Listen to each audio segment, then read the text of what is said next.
সেই সময় যে কোনো মুসলিম পুরুষ, যে কোনো মুসলিম নারী সেই সময়টাতে উঠে ফায়াসআলুল্লাহ খায়রান মিন আমরিদ দুনিয়া ওয়াল আখিরা, ইহকাল বা পরকালের কল্যাণ চাই, ইহকালের পরকালের কল্যাণ চাই, ইল্লা আতাহু ইয়াহু, তাহলে আল্লাহ তাকে দিবেনি, দিবে।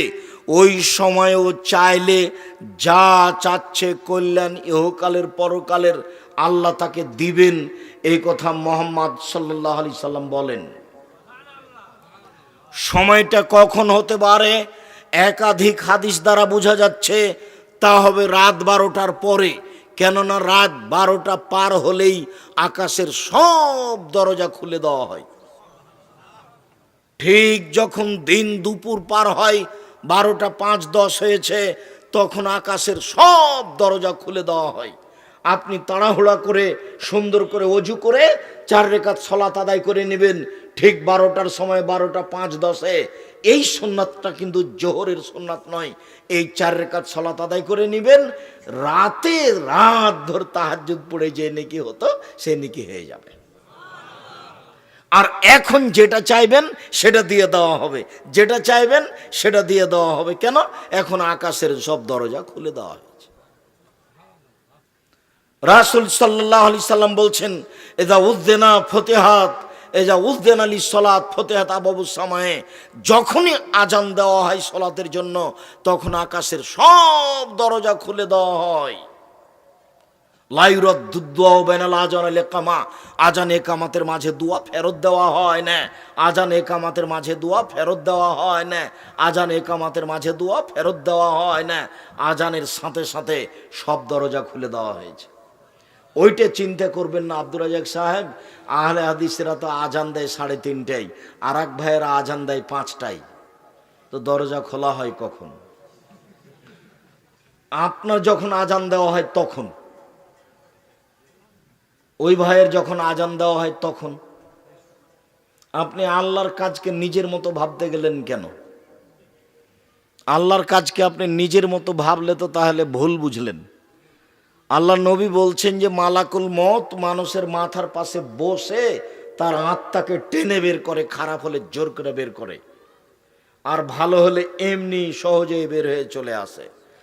তো জিবরাইল আলাইহিস সালাম প্রত্যেকটা মালাকুল মউত প্রত্যেকটা মানুষের পাশে বসে আত্মা কবজ করেন। তাহলে কত সময় লাগতে পারে? 5,000 মানুষের, 50,000 মানুষের, 50 লক্ষ মানুষের, তাহলে তো বহু সময় লাগবে। তাহলে তো এটা আপনি নিজের মতো ভেবে নিলেন। আল্লাহ যদি মালাকুল মউতকে বলেন, মালাকুল মউত সারা পৃথিবীতে যত মানুষ আছে এক মুহূর্তে মারতে হবে, সবার মাথার পাশে বসে মারতে পারবেন, তার নাম মালাকুল মউত, তার নাম আল্লাহর ক্ষমতা। আল্লাহ কি মানুষকে দিয়ে কাজ নেয় না ফেরেশতাকে দিয়ে কাজ নেয়? ফেরেশতা দিয়ে, ফেরেশতা খায় না, ওর পেশাব নাই, ওর পায়খানা নাই, ওর ক্লান্তি নাই, তার কর্ম আপনার মতো নয়, কোনোদিন ও আদেশ অমান্য করে না, তার নাম ফেরেশতা।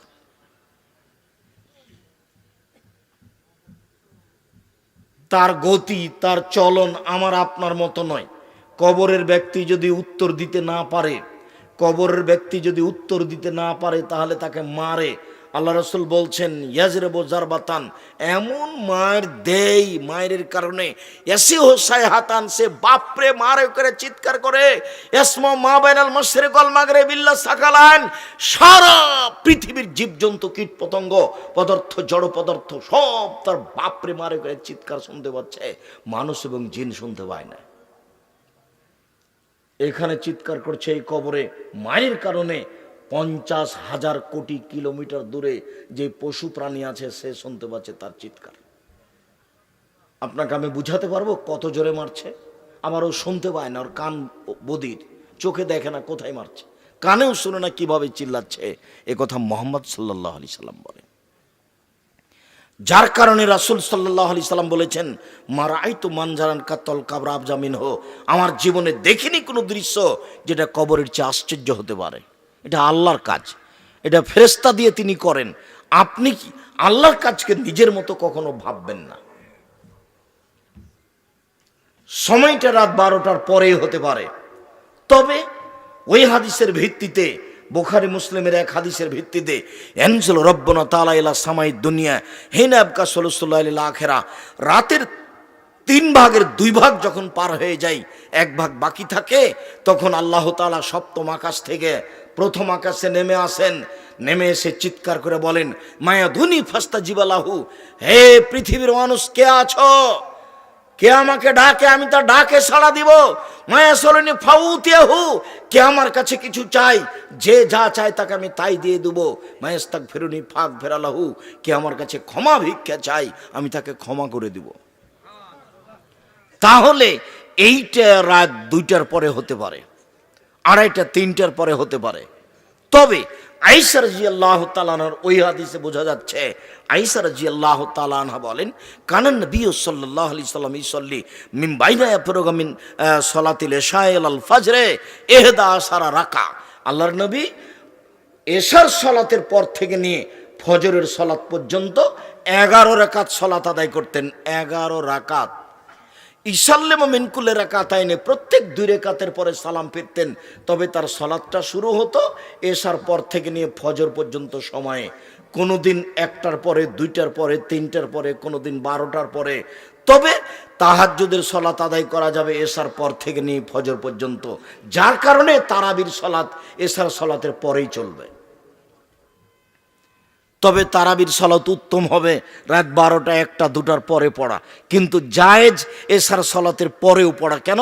বুখারী মুসলিমের হাদিসে এসেছে, আয়েশা রাদিয়াল্লাহু তাআলা আনহা বলেন, আল্লাহর নবী এশার সালাতের পর থেকে নিয়ে ফজর পর্যন্ত সময়ে 11 রাকাত সালাত আদায় করতেন। তাহলে তাহাজ্জুদের সময় কখন থেকে শুরু হলো? এশারের পর থেকে। যারা ছাত্র তোমরা, তারা চালু করো সালাতটা অন্তত 2 রাকাত দিয়ে। 2 রাকাত দিয়ে কিভাবে চালু হবে ভুলে গেলা কেন? একটু আগে তো বললাম যে আল্লাহর নবী বলছেন, কেউ যদি নিজে উঠে স্ত্রীকে জাগায়, সুন্দর করে ওযু করে 2 রাকাত সালাত আদায় করে, তাহলে তার নামটা কাদের তালিকায় আসবে? যারা পরহেজগার মানুষ, অতীতে চলে গেছে। সুবহানাল্লাহ। তাহলে আমি 2 রাকাত পড়লেও পারি। আয়েশা রাদিয়াল্লাহু তাআলা আনহা বলেন, কানা নবী সাল্লাল্লাহু আলাইহি সাল্লাম ইসাল্লি মিনাল লাইলে 13 রাকা। আল্লাহর নবী রাতে 13 রাকাত সালাত আদায় করতেন। 13 রাকাত। অমিন যালিকা খামসিন বিযালিকা মিনাল বিতর, আর এর 5 রাকাত থাকতো বিতর। লা ইয়াজলিসু ফি শাইইন মিন যালিকা, এর একটাতেও তিনি বসতেন না, এক টানা 5 রাকাত। কে যেন একদিন বলছিল যে আব্দুর রাজ্জাক সাহেব বলেছেন, দেখা যাচ্ছে বক্তব্যে ফেসবুকে, যে বিতির পড়া লাগবে না। দিন রাত বিতির পড়ার কথা বলতে বলতে একদিন বলে দিলাম লাগবে না। তো অবাক কথা। যারা এইসব ফেসবুকে লেখালেখি করে, আমি তো তাদের দেখিও না, পড়িও না, হিসাবও করি না। তবে আমার মনটা চায় যে ও যদি কোনোদিন আমার ক্লাসে বসতো, দার্সে, তাহলে ও কয়েকবার বহির্বিশ্বে পড়ে এসেছে, তা আমি তাকে দেখাতাম।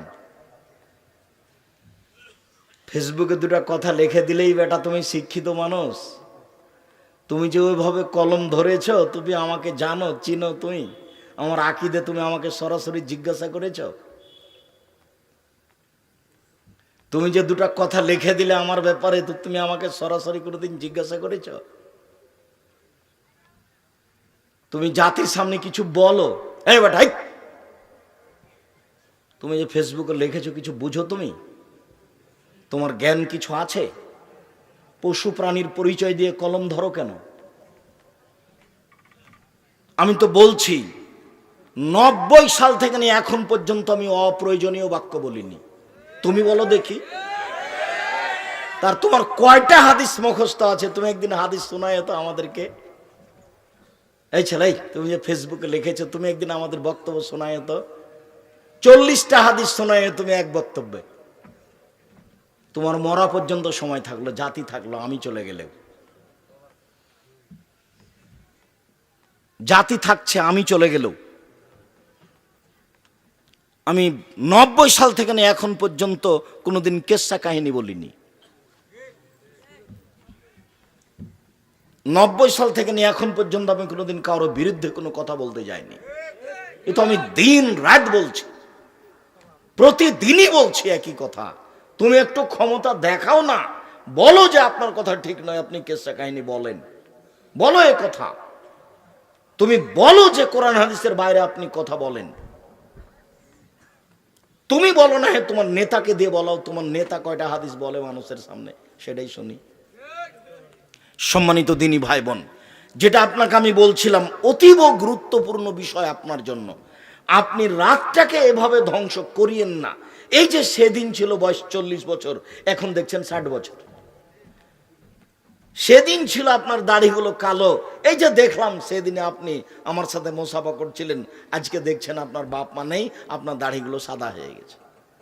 কয়দিনের জীবনে আপনি এটা কি করতে চাচ্ছেন? সম্মানিত দিনী ভাই বোন, আমি আপনাকে কিছু রাতের নিয়ম পদ্ধতি শিখাই। এমনিতে এখানে বললাম যে আল্লাহ রসুল বলেছেন যে রাতে একটা অংশ আছে, ওই সময় যদি কেউ কিছু চায়, যা চাইবে তাই দিয়ে দেওয়া হবে। তবে এখানে আর একটা পদ্ধতি বলা আছে যে রাতে ওযু করে শুইতে হবে। বুঝাতে পারলাম না মনে হয়। রাতে যখন ঘুমাতে যাবেন তখন ওযু করে ঘুমাতে হবে, আর রাত 10টা পার হওয়া হবে না। ছেলে মেয়ের গল্প গুজব, টিভি, সিনেমা, মোবাইল সব কিছু বন্ধ হয়ে যাবে রাত 10টায়। তাহলে আপনি রাত 2টা, 3টায়, 4টায় উঠতে পারবেন। আর যদি রাত 12টায়, 1টা, 2টায় ঘুমান, তাহলে আপনার সকাল 7টা, 8টা বাজবে। তখন আপনি রাতকে মূল্যায়ন করতে পারবেন না। আর আপনি এই কথা মনে করিয়েন না যে আমি রাতে জেগে আল্লাহকে কিছু বলি না, সেজন্য সারা পৃথিবীর কেউ বলেন, এটা আপনি বলিয়েন না। আল্লাহ বলছেন পৃথিবীতে হাজারো মানুষ আল্লাহর ভয়ে কেঁদে মাটিতে লুটিয়ে পড়ে, তাদের কান্নার শব্দ তাদের ভীতিকে আরো বেশি করে দেয়। নেন এবার, তাহলে আপনি মনে করছেন যে আমি রাতে উঠে কান্নাকাটি করি না, সেজন্য কেউ করে না? হাজারো মানুষ করে, হাজারো মানুষ আল্লাহর কাছে প্রার্থনা করে, আর আল্লাহর কাছে চাইলে তিনি খুশি হন। যার কারণে হাত তুলে চাইলে আরো খুশি হন, খালি হাত খান ফিরিয়ে দিতে লজ্জা পান। আল্লাহ রাসূল বলছেন ইন্না রাব্বাকুম হাইয়ুন কারীম, তোমাদের প্রতিপালক হচ্ছেন লজ্জাশীল। ইয়াস্তাহি মিন আবদিহি, তার বান্দার ব্যাপারে সে লজ্জা করে। এই যা রাফায়াদাই হে আয়রদ্দ এলাইহে সিফরান, যখন হাত তুলে তার কাছে বলে, তখন খালি হাতটা তাকে ফিরিয়ে দিবেন, আল্লাহ লজ্জা পান, বড় লজ্জাশীল। না, তুমি যেটা চেয়েছো আমি দিয়ে দিলাম, যেহেতু তুমি হাত তুলে বলছো। 5 ওয়াক্ত সালাতের পরে সবাই মিলে হাত তুলে দোয়া চলবে না, এই কথার অর্থ এই নয় যে হাত তুলেই চলবে না।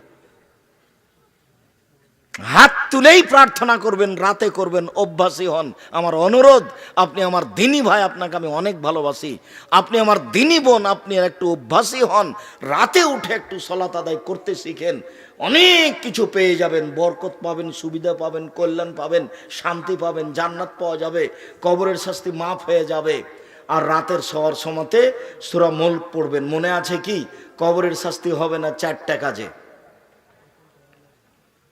এই ছেলে, কে কথা বলে পিছনে? 1, রাতে সূরা মুলক পড়ে ঘুমালে কবরের শাস্তি হবে না। বুঝানো গেল না? কোন সূরা বললাম? সূরা মুলক 30 আয়াতের। যদি মুখস্থ করতে না পারেন তাহলে দেখে দেখে পড়বেন। 2, জুমার দিন মারা গেলে কবরের শাস্তি হবে না। 3, শহীদ হয়ে গেলে কবরের শাস্তি হবে না। 4, পেট ব্যথায় মারা গেলে কবরের শাস্তি হবে না। তাহলে 4টা হলো আমার জন্য, একটাই সহজ, বাকিগুলো সহজ নয়। কোনটা সহজ? পেট ব্যথা সহজ? জি না, পেট ব্যথাটা সহজ বললে হবে? আমার পেট ব্যথা আল্লাহর কাছে কবুল হলো কিনা সেটা কেমনে আমি বুঝলাম? আর আমার পেট ব্যথা আসলেই সে ব্যথা নাকি যেটাতে তিনি কবরের শাস্তি মাফ করে দিবেন?